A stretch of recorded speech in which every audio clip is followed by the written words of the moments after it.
کر کلمہ نہیں پڑھ رہے، ہمارے اخلاق کو دیکھ کر کلمہ نہیں پڑھ رہے، ہماری سیرت کو دیکھ کر کلمہ نہیں پڑھ رہے۔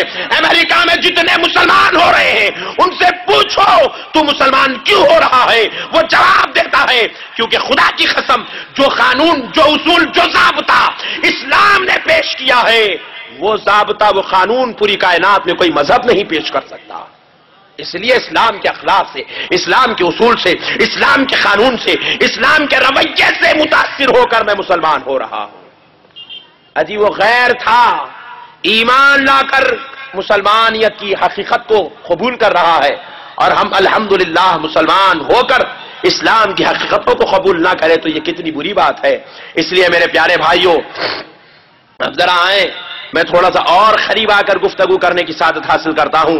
بالخصوص نوجوان دوستوں سے میری اس گفتگو پر خاص توجہ کا طالب ہوں کہ اے پیارے نوجوان دوستو، آپ اس بات پر ہمیشہ غور کرتے رہیں، آپ اس چیز کی طرف ہمیشہ آمدہ رہیں کہ اللہ نے آپ کو ایک قوم کا ذمہ دار بنا کر بھیجا ہے، کیونکہ جس قوم میں نوجوان نسل متحرک ہوتی ہے وہ قوم اللہ رب العزت کی رحمت اور اس کے فضل کا سرفراز ہوتی ہے، اور وہ قوم پر اللہ کی مہربانی اور نوازش ہوتی ہے۔ معزز سامعین کرام، دیکھیے آج کے معاشرے میں ہم دیکھ رہے ہیں سود انتہائی گندی لعنت اختیار کر جا رہا ہے، سود پھیلتا چلا جا رہا ہے۔ ہر نوجوان کے پاس ہم دیکھ رہے ہیں کوئی گاڑی خرید رہا ہے، ہم نے پوچھا کیسے لیا، بولے فائنانس پر لیا۔ کوئی گھر خرید رہا ہے، پوچھے کیسے لیا، بولے فائنانس پر لیا۔ کسی نے کہا کہ ہم زمین خرید رہے، پوچھے کیسے لیا، بولے فائنانس پر لیا۔ سود کی لعنت آج مسلمان معاشرے میں اتنی کثرت سے بڑھتی چلی جا رہی ہے، ارے حتیٰ کہ اللہ معاف کرے کہنے کے لیے بھی شرم آ رہی ہے، کیونکہ یہ آواز دور دور تک جا رہی ہے۔ غیر بھی ہماری آواز سن رہے ہیں تو وہ بھی شرما جائیں گے کہ آج مسلمان نعوذ باللہ اتنا کمزور ہو گیا، اتنا گر گیا، ایون ایک حصیر خریدنا ہے یا دو چار کرسیاں گھر میں خریدنا ہے، بنڈی پر رکھ کر ایک غیر ہمارے گھر کے سامنے لے آتا ہے، 200 روپے کی کرسی ہے تو 300 روپے میں دیتا ہے اور روزانہ 10 روپے بننا پڑتا ہے۔ 200 کی کرسی 300 میں لیتے، 100 روپے سود بن کے گھر میں کرسی رکھی جا رہی ہے۔ چٹیوں کا کاروبار مسلمان کے درمیان عام ہو گیا۔ ایک بھائی اٹھ کے کھڑا ہو جائے اور کہے یہ چٹی کا کاروبار کرنے کی وجہ سے میں لکھ پتی کروڑ پتی بن گیا۔ ایک فائنانسر اٹھ کر کھڑا ہو جائے کہ میں فائنانس کا کاروبار چلا رہا ہوں جس کی وجہ سے میں لکھ پتی بن گیا، کروڑ پتی بن گیا۔ ارے تم قانون خدا کے خلاف جا کر نہ لکھ پتی بن سکتے ہو نہ کروڑ پتی۔ ارے خدا کی قسم تم دنیا کی ایک خوشی بھی حاصل نہیں کر سکتے، کیونکہ اللہ نے قانون ہی ایسا بنایا۔ غربت میں خوشی مل سکتی ہے لیکن حرام کے کروڑوں مال میں ہرگز خوشی نہیں مل سکتی، ہرگز نہیں مل سکتی۔ ہم قانون الہی کے خلاف نہیں جا سکتے۔ کوئی انسان نہ آج تک ترقی کیا نہ ترقی کرے گا۔ ایک مثال دیتا ہوں، اگر عقل ہو تو سمجھ جاؤ ورنہ کچھ بات نہیں ہے۔ امریکہ سے بڑا کوئی سود خور دنیا میں ہے؟ نہیں ہے۔ حال تک ہمارے نوجوان کال سینٹرز میں جاب کر رہے تھے، ہزاروں روپیہ وصول کر رہے تھے، کہاں غائب ہو گئے وہ کال سینٹرز؟ کہاں غائب ہو گئی وہ امریکی تجارت؟ کیوں آج امریکہ سے لوگوں کو واپس ان کے ملکوں کو بھیجا جا رہا ہے؟ کیوں آج امریکہ دن پر دن زوال پذیر ہو رہا ہے؟ کیوں آج امریکہ بربادی کے دہانے پر کھڑا ہوا ہے؟ کیوں آج دوسرے ملکوں سے پیٹرول اور آئل کو قبضہ کرنے پہ مجبور ہو رہا ہے؟ خدا کی قسم اس کی صرف ایک وجہ ہے کہ اس کے پاس سود انتہا کو پہنچ چکا ہے۔ صرف سود امریکہ جیسے ملک کو برباد کر سکتا ہے، تو پھر آپ کے جیسے میرے جیسے غریب مسلمان کی حقیقت ہی کیا ہے میرے بھائی؟ آج مسلمان بینکوں میں سود بن کر تباہ ہو رہا ہے، فائنانسروں کی دہلی سے چڑھتے چڑھتے برباد ہو رہا ہے۔ برا نہ مانے تو ایک اور بات کہہ دوں، ہمارا مسلمان بھائی پیسے بھی رکھتا ہے تب بھی اپنے پیسے سے پورا پیسہ دے کر مال خریدنا گوارا نہیں کرتا، بلکہ فائنانسر کے پاس جاتا ہے، فائنانس پر آٹو خریدتا ہے، فائنانس پر کار خریدتا ہے، فائنانس پر کاروبار قائم کر رہا ہے، فائنانس پر تجارت قائم ہو رہی ہے۔ مگر میرے بھائی یہ بربادی اور یہ تباہی، یہ ذلت اور یہ رسوائی مسلمان کو مکمل طور پر تباہ و تاراج کر رہی ہے، مسلمان کو نیست و نابود کر رہی ہے۔ مسلمان اس سود کی لعنت کو نہیں سمجھ رہا ہے۔ آئیے میں کچھ ایک حدیث اور ایک قرآن کی آیت سود خور کے تعلق سے پیش کرتا ہوں، اس کے بعد اگر ہم میں کوئی نعوذ باللہ سود لینے والا بھائی بیٹھا ہو تو میری اس سے گزارش ہے کہ وہ آج کی اس مجلس میں اٹھنے سے پہلے فیصلہ کر کے اٹھے کہ وہ توبہ کر لے گا یا پھر نعوذ باللہ اللہ کے عذاب کو قبول کرے گا۔ لیکن یاد رکھے انسان کتنا بھی بڑا گناہ کر لے، اللہ کی رحمت بڑی وسیع ہے، اللہ کا فضل بڑا وسیع ہے۔ آج خدا کی قسم سچے دل سے جو گناہگار آج توبہ کر لے، یہ عید کی نماز ختم ہونے سے پہلے اللہ اس کی توبہ قبول فرما لے گا۔ اللہ کی ذات پر اتنی تو امید ضرور رکھو میرے بھائی۔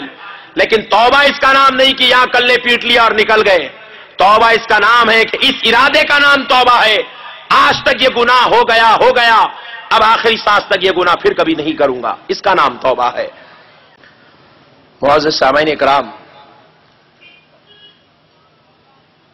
سود کے تعلق سے اللہ تبارک و تعالی نے قرآن شریف میں ارشاد فرمایا، کیونکہ بعض لوگ جو سود کا کاروبار کرتے ہیں بندے کا یہ ذہن بنا ہوا ہے کہ سود کے مال سے اضافہ ہوتا ہے، اور بعض لوگ زکوٰۃ صدقات اور خیرات دیتے ہیں، ان کا یہ خیال بنا ہوا ہے کہ زکوٰۃ اور صدقات دینے سے مال کم ہوتا ہے، اور بندوں کی فیلنگ کو اللہ بہتر جانتا ہے۔ تو وہ پروردگار نے قرآن شریف میں ایک مقام پر ارشاد فرمایا، قرآن کی آیت سننے کے بعد تو میں سمجھتا ہوں کہ اگر کسی کے ذہن میں غلط فہمی ہو تو وہ دور ہو جانی چاہیے۔ اللہ تبارک و تعالی قرآن شریف میں ارشاد فرماتا ہے، يَمْحَقُ اللَّهُ الرِّبَا وَيُرْبِي الصَّدَقَاتِ وَاللَّهُ لَا يُحِبُّ كُلَّ كَفَّارٍ أَثِيمٍ۔ اللہ رب العزت کہہ رہا ہے یمحق اللہ الربا، کہہ رہا ہے کہ لوگوں سود کے مال میں ہرگز اضافہ نہیں ہوتا اللہ کے پاس۔ سود کا مال آنے دیجئے، آپ مثال کے طور پہ 1 لاکھ کو 20 لاکھ 20,000 لگ کے آ رہے ہیں، 2 لاکھ ہے 2 لاکھ کو 10,000 لگ کے آ رہے ہیں، 5 لاکھ ہے 5 لاکھ کو 50,000 لگ کے آ رہے ہیں۔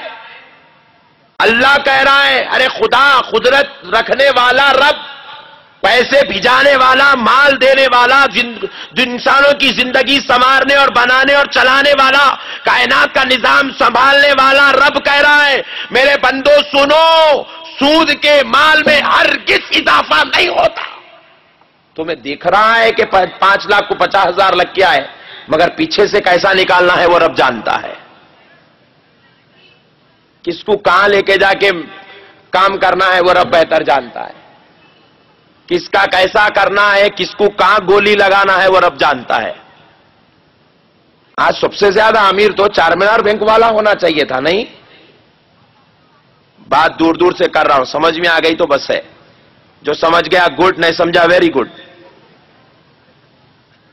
الفلاح کمپنی چل رہی تھی، کئی بینک چل رہے تھے، آج ان لوگ تو راجا مہاراجاؤں کی طرح بہترین شاہوں کی طرح بیٹھنا چاہیے تھا۔ ایک غریب مسلمان اپنے شہر میں موجود ہے، کروڑوں کا کاروبار کرنے والا دکان بند کر کے بھاگ رہا ہے، ملک بدل رہا ہے، گندے دوسرے ممالک میں شفٹ ہو کر زندگی گزارنے پر مجبور ہو رہا ہے، یا پھر جیل خانوں میں بیٹھ رہا ہے۔ ستیم کمپیوٹرز اتنا بڑا ربپتی کھربپتی انسان 2 سال سے جیل میں زندگی گزار رہا ہے، وجہ کیا ہے میرے بھائی؟ ارے اللہ کہہ رہا ہے سود کا مال نہیں بڑھتا، سود تباہ کرتا ہے، برباد کرتا ہے، سود ختم ہو جاتا ہے۔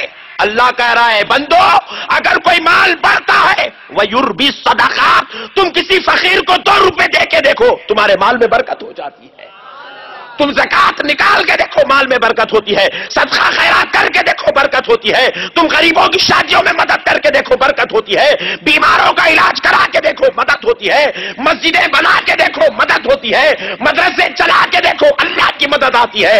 تم اگر یہاں 1 لاکھ لگاتے ہو، ظاہر سے 1 لاکھ جا رہا ہے، غیب سے مولا کروڑوں کا تمہارے پیچھے لگا کر بھیج رہا ہے۔ میں نے تو ایک نسخہ اب کے یہ عید کے سیزن میں بیان کیا، جو بیتی تھی وہ سنایا، سمجھ میں آئے تو قبول ورنہ واپس۔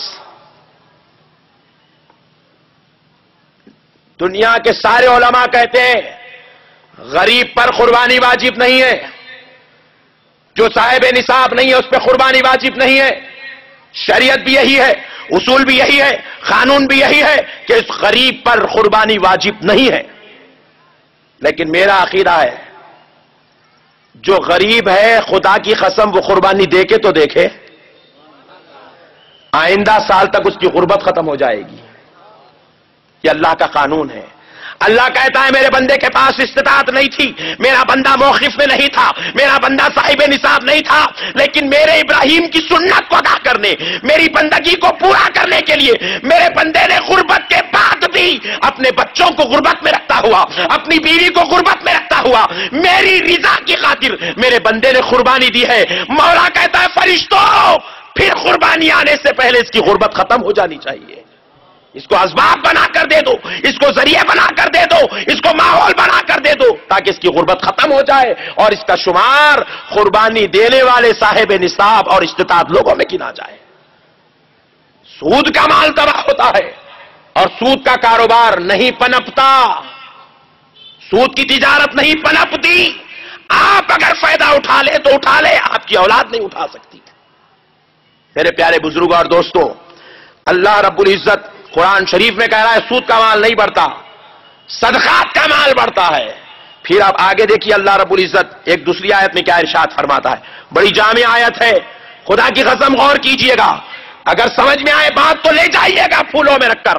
قرآن کیا ہے؟ اللہ رب العزت ارشاد فرماتا ہے یا ایھا الذین آمنوا اتقوا اللہ وذروا ما بقی من الربا ان کنتم مؤمنین۔ اللہ کہہ رہا ہے ایمان والو، اب تک جو سود کا تم کاروبار کر لیے۔ صحابہ اکرام کے دور میں بھی سود بہت چلتا تھا، کفار سود کا کاروبار کرتے تھے۔